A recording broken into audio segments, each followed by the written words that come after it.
Welcome and everyone to another video that I make about my plugin Nail 19. Well, first of all, this video is directed at producers as mixing engineers as well as programmers. But first of all, let's sort out the information for the producers and mixing engineers because it's not so much, and then the the developers can stay for the rest. I'm actually trying to work out some very good drag modes for my plugin at the moment, because the ones that I already had in it were a bit buggy and I solved a lot of problems. First of all, you can drag a slider normally, just like you would expect it to. It just works, and it shows you the current value in percent, in hertz, or in percent again. And if you hold down shift while dragging a value, then the cursor gets invisible and you can better focus on the actual value, and the text box is not next to the cursor anymore because it's invisible, but next to the parameter. And if you hold down Alt while dragging, then you can drag both sliders at the same time, the depth and the frequency, because they are functionally related to each other, or aesthetically, I don't know. And the text box is not shown anymore, because if it was, then it would be over the depth parameter, and then you wouldn't see what you're doing. And you can also combine that with holding down shift and drag both at the same time, but in a sensitive fashion. Now you already saw a problem. Sometimes when you don't stop the dragging and change the drag mode, like in this case adding shift to everything, then one of the parameters makes a sudden jump. Still haven't solved that, but at least it doesn't crash. Now let's still hold the drag, but press and hold Ctrl while also holding Alt. And now actually another bug that I didn't solve yet. Interesting. Okay, but now let's stop holding the Alt key, and now we have a linked functionality that is not inverted. And now let's also hold down shift, and it works. Ctrl and shift. And now let's go back to not holding anything, and we have our cursor back, and also the text box is normal again. And now let's stop the drag, and everything is just like where you would expect, where you left it last time. And this is the current state for the producers, and they can turn this video off now if they want to. Now let's talk to the programmers. As you know, I'm working with the JUCE framework to make my programs, but if you are working with the JUCE framework yourself, then you know that it's really hard to make nice sensitive parameters, because first of all, they are on Ctrl and not on shift, but you can change that easily, so that's not the biggest problem. But secondly, you can change the drag mode within a drag, and that's a huge problem that I solved in my implementation. Even though you saw there are still little bugs, this is already much better than the JUCE implementation. And thirdly, you couldn't change the way the sensitive mode feels in the JUCE implementation, because it's just a pre-made formula and you can only change some parameters instead of giving it your own formula. Even though they could do that, because they also did the same for the parameters in the audio processor value tree state with the lambdas, where you can set the skew factor of the parameters. For some reason they didn't decide to make it just the same for the sensitive modes.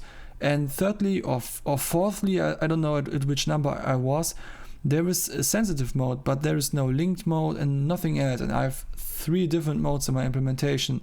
So I will show you how I did this, and then you can hopefully come up with your own different drag mode implementations for your own custom sliders. So this video will be a lot about how to make a custom slider, and especially how to make nice drag modes for that. So all you have to do first is make a new component. So just like you know with a producer, just normally using the producer to say I want to make a new component class. I made it in a single source file because I find that way easier. Then I called my component C slider because it's a custom slider. Yes, it's not very descriptive, but it's the only slider type in my whole plugin. So I thought, okay, whatever. Then yeah, it's not opaque. The reason for that is because I'm drawing that somewhere else. This whole method, this whole class has no paint method.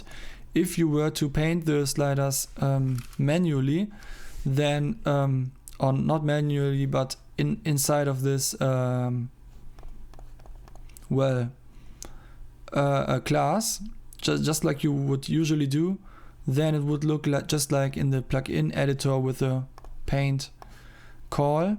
But I don't do that because it has some other reason. It's because of the pixel art graphics. You know, I'm drawing everything on a really small image and then upscaling, but that's not important for now. Just so you know, there would usually be a paint method in here. Sitting down a little bit differently, so it's more relaxing. Now, the interesting thing is, you don't have to inherit from slider or something. That's not something that you have to do. But what you really have to do is having a ranged audio parameter in your class, and also a parameter attachment, and the attachment will handle all the automation stuff and the other parameter stuff, while the parameter will give you access to something like the skew factor or the range and the value and everything. So you need these two, and that's why you give it the audio processor value tree state and the ID of the parameter when you instantiate the slider, so you can get the current parameter from the audio processor value tree state, and then also make a lambda for the attachment that just basically looks like this. Everything that is in this class should be part of the attachment. The value is an argument of the attachment, and the attachment sets the value as part of a gesture, whatever. Okay, that's all you have to do for this. Or you do that just manually. You can also just somewhere in your code manually call attach set value as part of gesture. I guess that would make exactly the same. But not sure actually. I think you have to do that for the automation or something, whatever. Null pointer, what was that for? I guess, yeah, the undo manager. Yeah, if you have an undo manager, you have to do something here too. I don't. Okay, let's start, I guess. So you set an initial update so that it resets itself to the value where you have left it the last time that you closed your door. Then you set opacity to false or true. You don't have to do that. It's on false. I think it's false on default, but I always do that to be sure, just in case that JUCE changes its API default values or something. Then I also set alpha to 0 to make sure that it's really invisible and stuff. Then I made two different mouse cursors. Let me show you.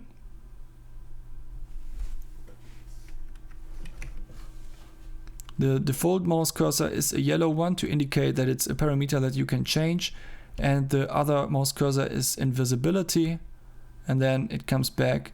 So these are the mouse cursors, and I have an array of mouse cursor pointers so that I can use them in all my different types of classes that use these cursors. I only send the pointers, and I could also do that in the initializer, and then I could use references, I guess would be nicer. But whatever. So yeah, I put the cursors into my array, and then I set the mouse cursor to the hover cursor on default, because that's the default cursor that I want to start with. And then I also have some nice getter functions. For example, if I want to get the value from outside of the class, then I call this, and it will get the denormalized param get value, because when you call param get value, then it will get you the normalized value. So you have to denormalize it so that it has the actual value, and denormalizing basically just means that you can take the param object, the what was it, ranged audio parameter pointer, and call get normalized range, convert from 0 to 1 with the value that is in the argument. So that's pretty easy. And you can also get the normalized value by just not calling all this. And that's already where you see why we need the ranged audio parameter for this flexibility and stuff. That makes it rather easy to get stuff. So why do we have the C slider pointer in here? That the reason for that is because we want to link the parameters later. There should be an option to do this. So in order to do this, both parameters have to have a knowledge about the other parameter. So I solved this by putting an optional pointer into the other parameter. If there is no pointer to another slider and you hold down Alt and do something, then it won't just do anything and it just doesn't work. The width doesn't have this functionality, even though it's the same class. That's how I implemented it. Parameter text field is an object that I made for handling the drawing of the text. As you can see, or I have to open it again, sometimes there's text drawn on the screen with the value. That's what this object is doing. And then there's this helper stuff that we will use for the different drag modes, like the drag start value, the value that is on the parameter when the drag started, sensitive drag enabled, linked drag enabled, whether linked drag is inverted or not, and if there is a drag at all. That's the modes that we need. First of all, I just recently finished all this stuff, so if there's anything in my code that is a little bit less readable than it should, then I guess it's just because everything is still very fresh. Sorry for that already, but I try to explain everything as good as possible. I even sorted the methods that I wrote a little bit. Sorry. Okay, well, every time you drag something, it starts with a mouse down, or with a wheel move, or with a mouse double click. But let's pretend it starts with a mouse down for now. So we send attach begin gesture because we want to tell it, yo, a new drag starts and stuff.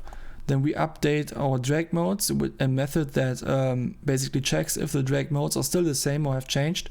And then we start the drag, which says that we have to set drag is true. We need that later. Now, well, yeah, let's just go through these very superficially first and then through the details. Then you're in the middle of a drag and you update the drag modes to check if they are still the same or different. And if sensitive drag is not enabled, then we use the normal drag function, and else we use the sensitive drag function that you will see later. Then we update the parameter text with the current value. Yeah, and you have seen that when sensitive mode is enabled, then the parameter text is not drawn, but this is also part of update parameter text, this knowledge. Maybe it would be even better if I put another argument in here with this, so I don't have to check for it twice. But yeah, there's stuff like that is all over the code, I guess. Mouse up is we end the gesture definitely, then we set the drag to false, and if sensitive drag was enabled, then we stop sensitive drag, and we also stop linked drag if that was enabled. So everything has to stop at this point. And you will see later why. Now, mouse wheel move. If we are already in a drag, then we return, because otherwise, to explain that, we have to set the value as a complete gesture in the mouse wheel move, and in the drag, we could get away with. Actually, I have to show you that in this method. Set value of part as part of gesture. Yeah, that's what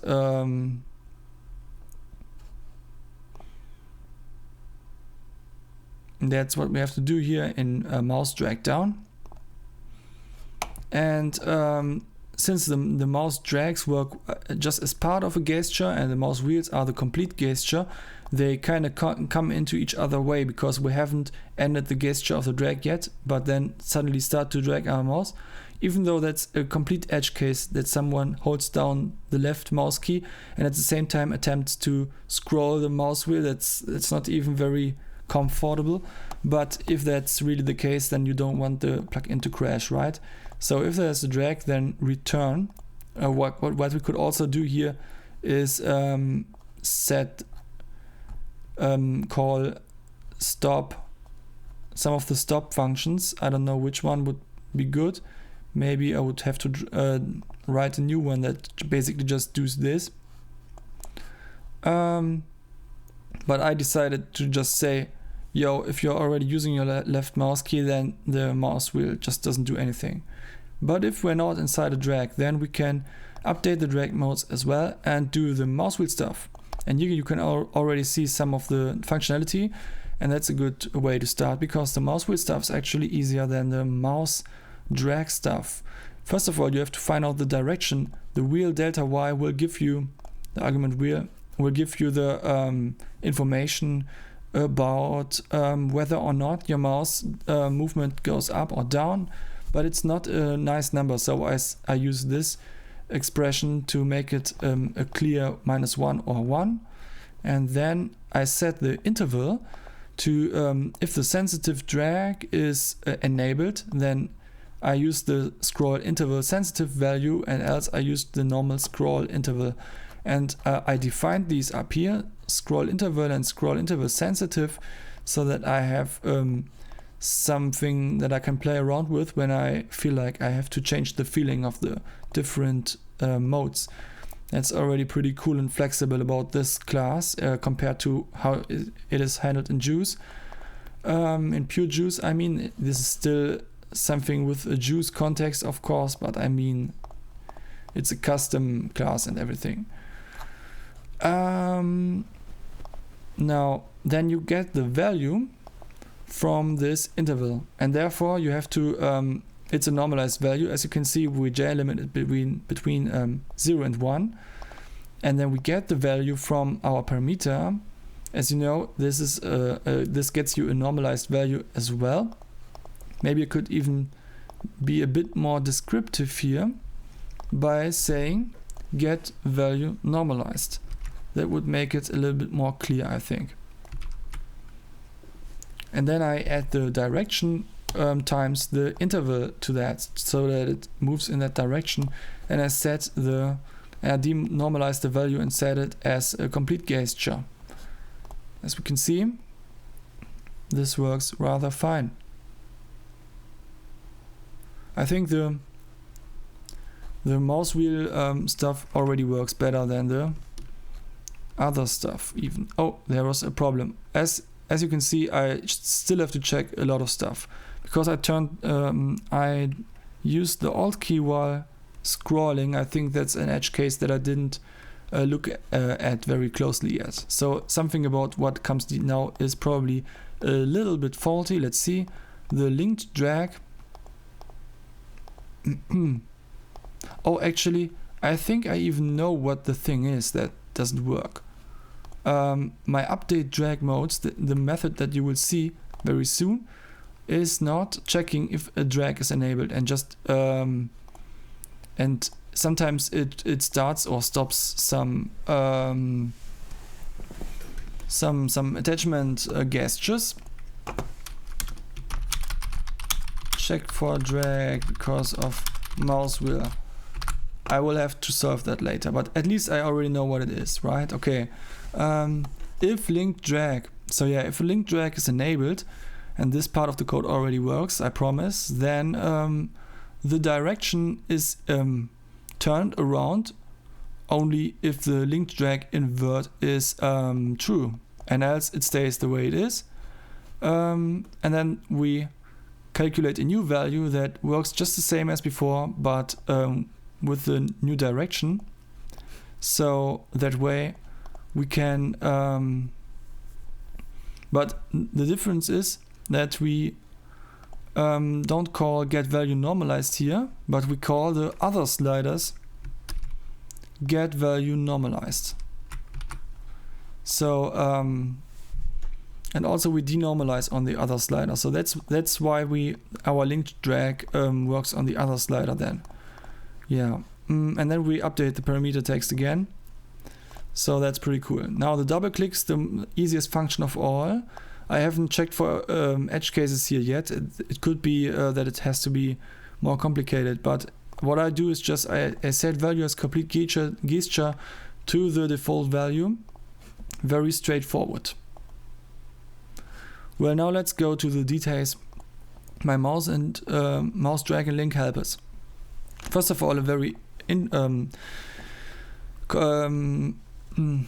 a very easy one, just a boolean method. Link exists, which just checks if the other slider is currently null pointer. Only if it isn't, then a link exists, obviously.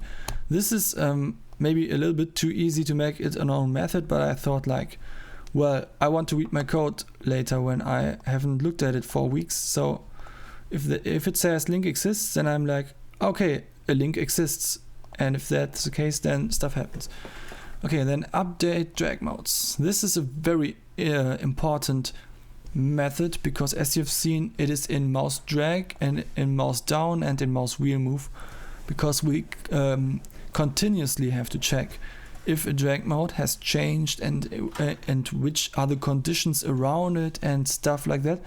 And this got more complex the more drag modes I added to the functionality, but I think it was really worth it, even though it's not finished yet, as you can see, and there are still multiple problems with it, but it's still good enough for a video because it's already better than the JUCE one. Yeah, okay, so it starts with asking, is the shift modifier currently down?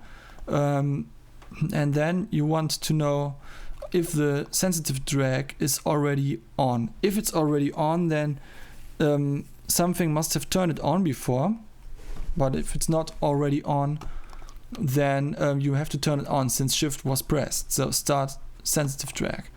And else means that both of these are wrong, and that would mean in turn that or it would mean that one of them are wrong, sorry. And if one of them are wrong, then we check for if shift is not down and sensitive drag is enabled, because that would mean that we were recently in a sensitive drag but decided to not hold shift anymore, which means we don't want to be in sensitive mode anymore, so we stop sensitive drag. Then if link exists, so if there is another parameter linked to this one, then we do all this stuff, which means if we are holding down Alt, the Alt modifier, or we are holding down the CTRL modifier, and you know these are the parameters that I chose for my linked parameter stuff, then we will go into this if statement. If linked drag is currently not enabled, so we are currently not in a linked drag because we didn't hold down Alt and CTRL, then we start a linked drag, and that's it for the linked drag. Now it's the rest is all about linked drag inverted. Is the linked drag currently already inverted, which would mean that we have already pressed Alt, but then someone suddenly decided to press CTRL as well, then we restart the linked drag, because we have to get a new value for, you know, the start linked drag function gets the current value for the sets the drag start value to this value, so it can use relative motion and stuff. We will get to that later, and that's the reason why we have to restart the linked drag when the linked inverter has changed. And if the linked drag invert is currently not enabled, which would mean that the user has recently not pressed Alt, but now the user presses Alt, then then we restart the linked drag again, but we send it through because the restart linked drag method has linked drag invert in it, and then set it to a new value. Yeah, then we are done with all this stuff and we have settled this. Now what happens if neither Alt nor CTRL is down, which means we do have a linked parameter but we don't want to use the linked functionality currently? Well, then if both of them are not used, wait up, Alt or CTRL, isn't this, couldn't I just say normally else in here then?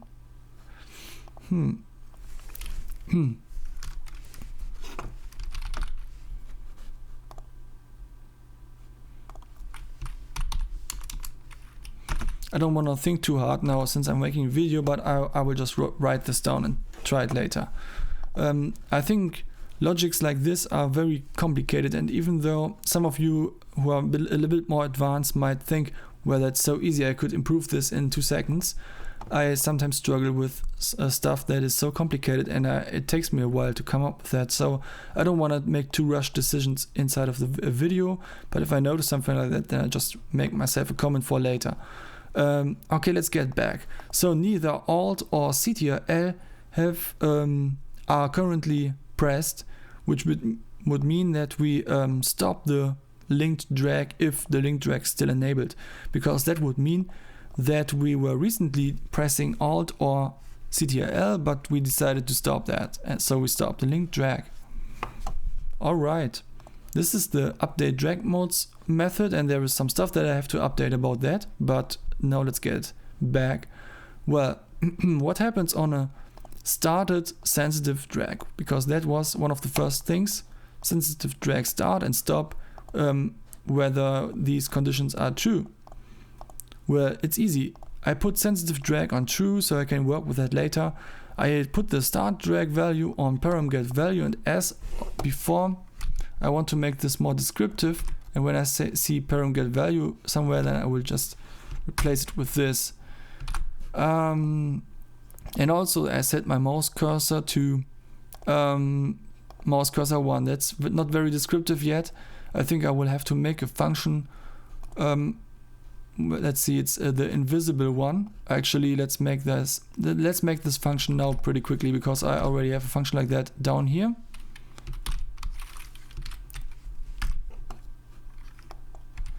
And then we can be more descriptive.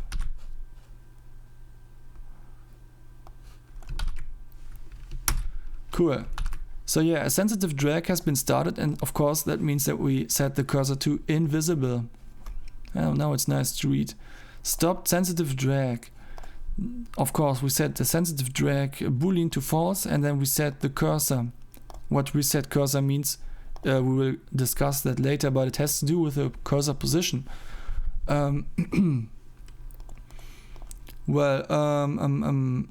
Start linked drag. Now, if start linked drag, then we set linked drag to true, and the other slider's drag start value gets the normalized get value normalize. That's more beautiful, and we start the begin gesture for the other slider as well. Stop linked drag. Linked drag is false and the gesture ends. Yeah, that's pretty easy, I guess. I think I could even get away with not using the mouse event here.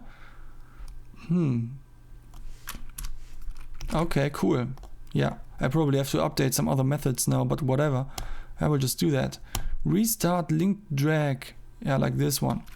Well, you can already see the restart linked drag method set linked drag inverted, as you've seen earlier, to the value that we will give it, and then we stop linked drag and start a new linked drag.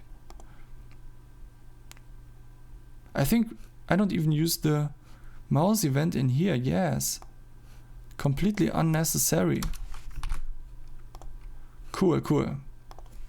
And that in turn means that I don't need it even on this whole function. Great, I always like to simplify stuff. Now the mouse drag normal method. As you have probably seen and remembered, then the mouse drag either calls mouse drag normal or mouse drag sensitive depending on the different sensitive modes, and they are here. So what does the normal one mean? It's pretty easy. First of all, it gets the current y value by j limiting between 0 and the height on the event's positions y axis. So this is basically just checking where on the slider we are currently at. Then we need to make this a normalized value by doing y divided by height, and we say minus 1 minus this value, because otherwise the highest value would be on the bottom, but the intuition of a musician says that the highest value is on top. So then we attach the set, and also because we want to use this value here, of course. Then we set the value as part of gesture, the denormalized value. Actually, no, let's keep it like this. So it's I think in this case it's actually more descriptive to let the denormalizer in here. Now the link drag. If link drag is enabled while we're dragging normally, then we need to do some more stuff. We have to get the distance, the events distance, so the mouse events distance from wherever we started the drag. Do you see this? Yes, you do. Okay. And then you have to normalize that, and you have to set the direction, which depends on whether or not link drag inverted is enabled. And then you calculate the value again with J limited normalized value between 0 and 1 with the other slider's drag start value plus the offset, the normalized offsets times the direction to get it into the right direction and value and stuff. Now the other slider calls the set value as part of gesture, other slider denormalized value, just like in here, just with the other slider. Now mouse drag sensitive, it just works very similar to the linked drag, because now we are working with sensitive values in general. We get the offset distance, but this time of the current slider we get the y of norm with the sensitive speed times y of get height. I currently have to think the sensitive speed. Why is the sensitive speed in here and not in the other one? Oh yeah, I remember, because this is for the sensitive drag and this was a normal drag. So the sensitive speed is a value below 1, and I decided that it's a 16th of 1 to make it 16 times lower than the normal drag. And yeah, that's just what I multiply my value with here, so to make it just a little slower in the movement. Then the value is a normalized value limited between 0 and 1 with a drag start value minus the y offset. And then we set the value, and for link drag we just turn down the direction if needed and then set a new value, but this time with plus y of norm with the direction, and other slider set value denormalized just as you've seen before. Yeah, as you have seen in my presentation earlier, I still have the problem that sometimes when you change the drag modes within a drag, then it will jump to a little other value, usually not too big jumps, but still annoying. Now that I think of it, maybe it has something to do with the fact that I put the sensitive speed right at this place. Maybe it needs to be somewhere else a little bit. I have to think of that a little bit closer, I guess. Or it's something completely different. Sorry, that's offsetting. I'm just brainstorming because I want to get on with this project myself and stuff. Now, update parameter text. As you remember, this was called in the mouse drag constantly, and I think it was no. Okay, yeah, I changed this, right?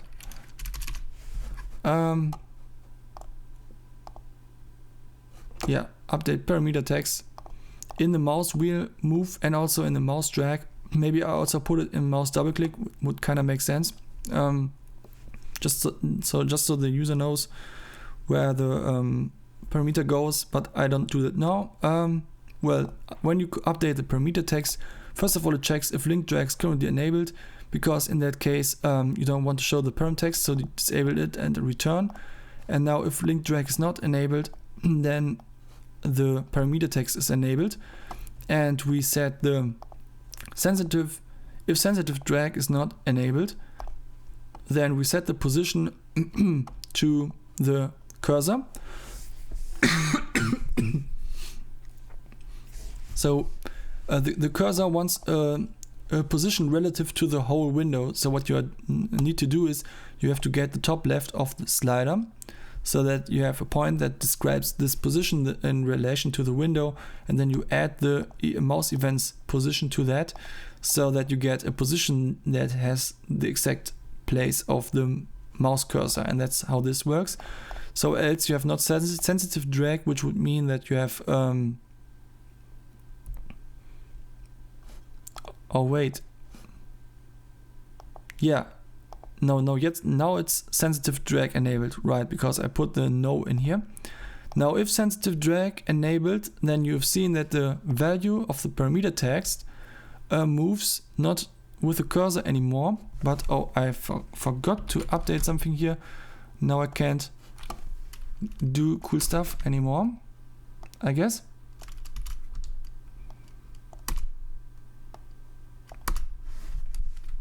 Okay.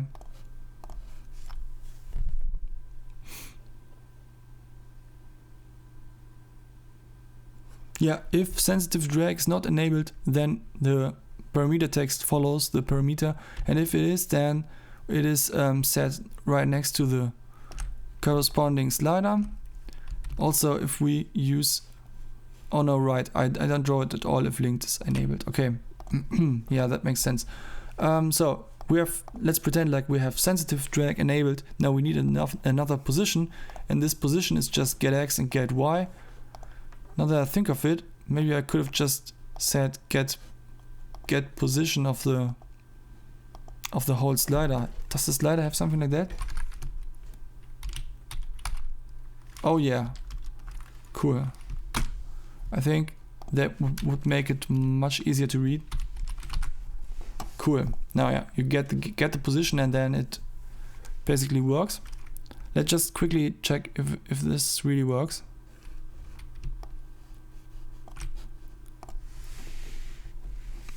Very nice. Now cursor invisible checks if the cursor is invisible or if it's not. I mean, I can set the cursor invisible, and I can set it visible and invisible, and we'll just call the different cursors on set mouse cursor. And I can reset the cursor. This is the last function that we are going to talk about because it's rather big.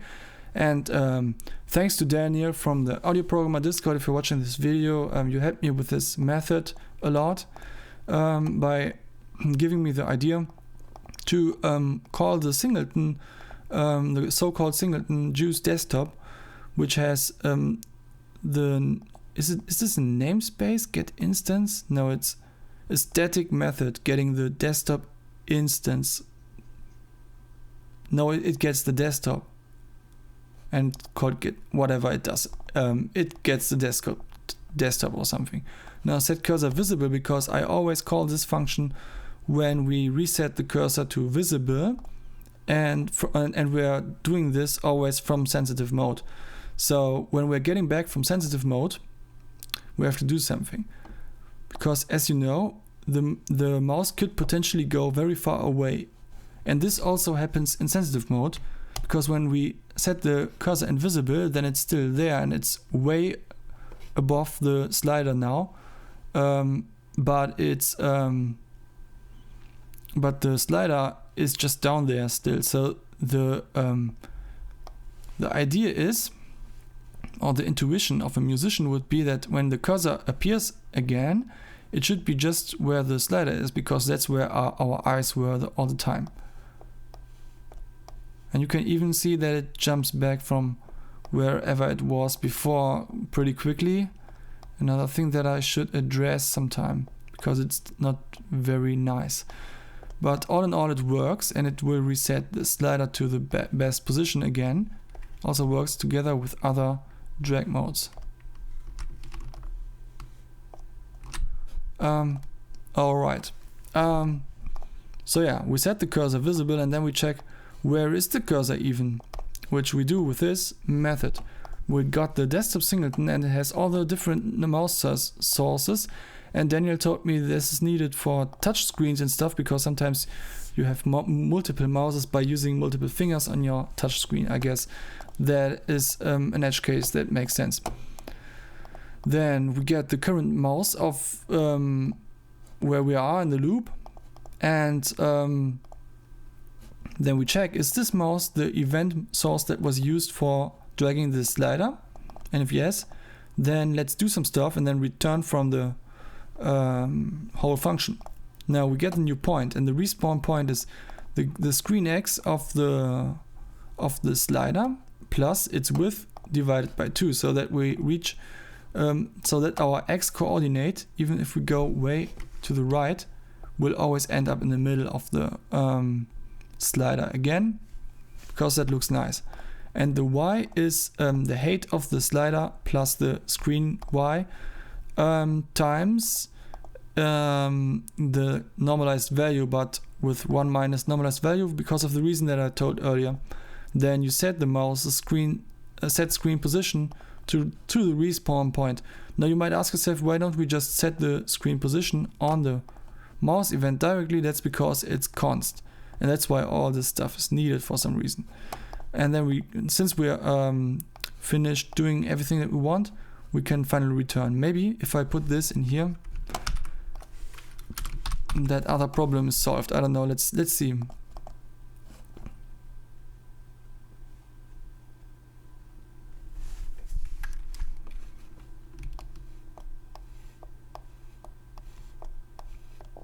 Actually, yes. Cool. Method improved.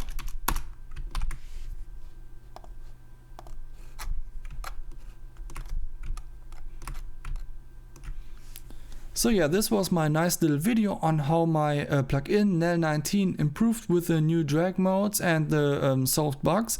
And for the developers, a nice little video about custom sliders and how you can have a lot of fun with them, I guess. I will address the bugs that appeared during this video and already before very soon.